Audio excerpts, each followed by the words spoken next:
আসসালামু আলাইকুম, সবাই কেমন আছেন? আজকে আমি গাজরের হালুয়া রান্না করব। প্রথমে আমি ঘি দিব, একটা তেজপাতা দিব, এখানে 2টা এলাচ, 2টা লং, 2টা দারচিনির টুকরা হালকা ভেজে নিব। এখন গাজর দিয়ে দিব। 2 মিনিট ভেজে নিয়েছি। এখন দুধ দিব। এখন আবার নেড়ে নিব। একটু লবণ দিব। এখন গুঁড়া দুধ দিব। এখন স্বাদ মতো চিনি দিব।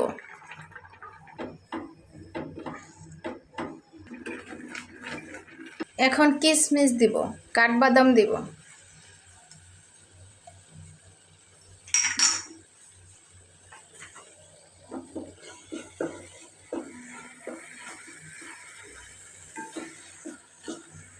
আর একটু গুঁড়া দুধ দিব।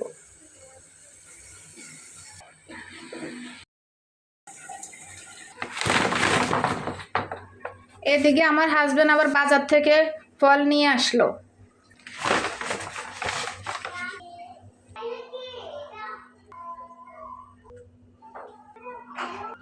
আসসালামু আলাইকুম, সবাই ভালো থাকবেন। আল্লাহ হাফেজ।